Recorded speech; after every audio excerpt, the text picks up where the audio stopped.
नमस्ते दोस्तों, लग रही हूँ ना कटरीना कैफ। अरे मजाक कर रही हूँ। आज हम इस वीडियो में बात करेंगे कि कैसे कटरीना कैफ की ब्रांड 4-5 साल में भी इतनी सक्सेसफुल हो चुकी है, वहीं दीपिका पादुकोण की ब्रांड इतने कम टाइम में भी स्ट्रगल करने लगी है। चलो एक 1 बाय पॉइंट सारे पॉइंट्स पर बात करते हैं। सबसे पहली बात, अफोर्डेबल अफोर्डेबल अफोर्डेबल। आपको पता है कटरीना कैफ की ब्रांड कितनी अफोर्डेबल है। नॉर्मल लोग भी, मिडिल क्लास फैमिली से हो, मेट्रोपॉलिटन सिटी में हो, टियर 1 सिटी हो, टियर 2 सिटी, लोग आराम से उनके प्रोडक्ट खरीद सकते हैं, उनको यूज़ कर सकते हैं। मतलब उनको वो महंगे नहीं लगते हैं। और इंडियंस की सबसे बड़ी प्रॉब्लम है कि वो ज़्यादा महंगे प्रोडक्ट नहीं खरीद पाते हैं। खैर आजकल इन्फ्लुएंसर ऐड कर रहे हैं तो लोग खरीदने भी लगे हैं। वहीं दीपिका पादुकोण की ब्रांड 82 डिग्री ईस्ट बहुत महंगी है, लोग उसको परचेज ही नहीं कर पाएंगे, इस कारण उनको ये प्रॉब्लम आ रही है। इसके साथ ही के ब्यूटी अफोर्डेबिलिटी के साथ क्वालिटी भी प्रोवाइड कराता है। वो इतनी अच्छी क्वालिटी में होते हैं कि लोगों को पसंद आते हैं। वहीं 82 डिग्री ईस्ट जिन लोगों ने उसके ओरिजिनल और ऑथेंटिक रिव्यू किए थे, उन्होंने बताया कि उसमें कितनी सारी प्रॉब्लम्स थी। वो बहुत स्टिकी था, उसकी क्वालिटी अच्छी नहीं थी, इस कारण वो चला भी नहीं। अब दूसरे पॉइंट पर बात करते हैं। दूसरा पॉइंट है कि कटरीना कैफ ने मार्केट का गैप समझा।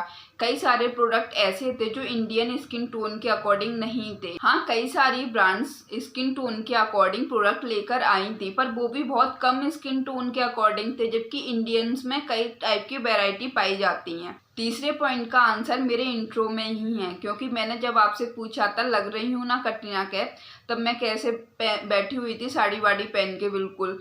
तो कटरीना कैफ के साथ ये है कि वो मोस्टली इंडियन वियर पहने हुए नजर आती हैं। वो इंडियन रिचुअल्स का ध्यान रखती हैं, जबकि वो एक फॉरेनर है। वो करवा चौथ जैसे व्रत भी रहते हुए नजर आती हैं। इस कारण इंडियंस को लगता है कि वो उनमें से कोई एक हैं। इस कारण लोग उनको पसंद भी करते हैं, भले वो फॉरेनर हैं, तो लोग उनसे कनेक्टिविटी फील कर पाते हैं। और सेलिब्रिटी के केस में ऐसा होता है कि जैसे आपकी इमेज होती है, उसका आपकी बिजनेस पे, आपकी फिल्मों पे, सब चीज़ों पर असर पड़ता है।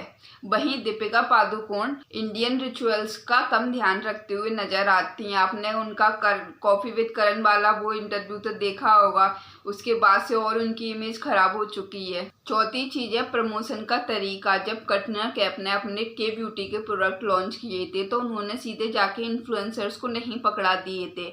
उन्होंने उसको मार्केटिंग की थी, लेकिन उनका तरीका अलग था। उन्होंने लोगों को उसको यूज़ करने दिया था। और दीपिका पादुकोण ने ऐसा किया कि उन्होंने सीधे जाके इन्फ्लुएंसर को प्रोडक्ट पकड़ा दिए, और इस कारण इन्फ्लुएंसर को अच्छी खासी फीस भी दी, और इस कारण उनको घाटा भी हो रहा है। वहीं कटरीना कैफ के केस में उल्टा हुआ था।